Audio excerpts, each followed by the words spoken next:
जय श्री कृष्णा दोस्तों, आप सभी को मेरा नमस्कार। कल आप सबने कार्तिक मास महात्म्य कथा 8वां अध्याय सुना।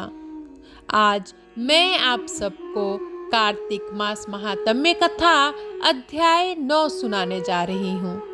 तो श्री हरि विष्णु का नाम लेकर कथा शुरू करते हैं।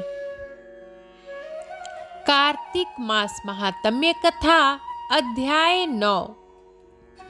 राजा पृथु ने कहा, हे मुनि श्रेष्ठ नारद जी, आपने कार्तिक माह के व्रत में जो तुलसी की जड़ में भगवान विष्णु का निवास बताकर उस स्थान की मिट्टी की पूजा करना बतलाया है, अतः मैं श्री तुलसी जी के महात्म्य को सुनना चाहता हूँ।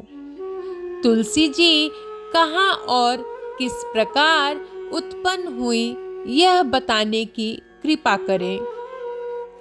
नारद जी बोले, राजन, अब आप तुलसी जी की महत्ता तथा उनके जन्म का प्राचीन इतिहास ध्यान पूर्वक सुनिए।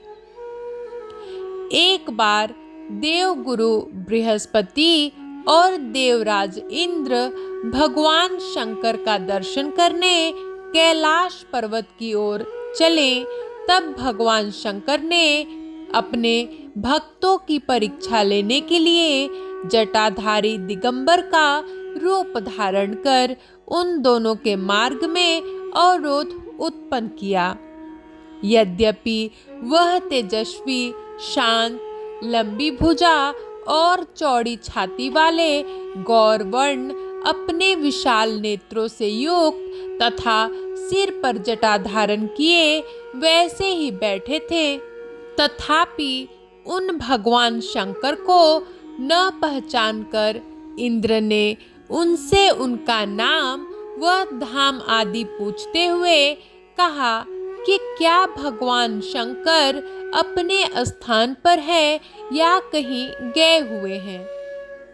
इस पर तपस्वी रूप भगवान शिव कुछ नहीं बोले।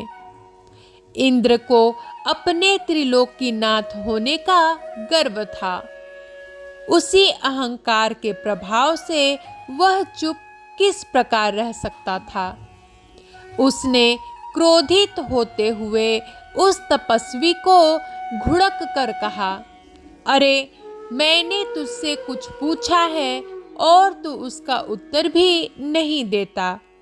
मैं अभी तुझ पर वज्र का प्रहार करता हूँ, फिर देखता हूँ कि कौन तुझ दुर्मति की रक्षा करता है। इस प्रकार कहकर जैसे ही इंद्र ने उस जटाधारी दिगंबर को मारने के लिए हाथ में वज्र लिया, वैसे ही भगवान शिव ने वज्र सहित इंद्र का हाथ स्तंभित कर दिया और विकराल नेत्र कर उसे देखा। उस समय ऐसा प्रतीत हो रहा था कि वह दिगंबर प्रज्वलित हो उठा है और वह अपने तेज से उन्हें जला देगा। भुजाएं स्तंभित होने के कारण इंद्र दुखित होने के साथ साथ अत्यंत कुपित भी हो गया, परंतु उस जटाधारी दिगंबर को प्रज्वलित देखकर बृहस्पति जी ने उन्हें भगवान शंकर जानकर प्रणाम किया और दंडवत होकर उनकी स्तुति करने लगे।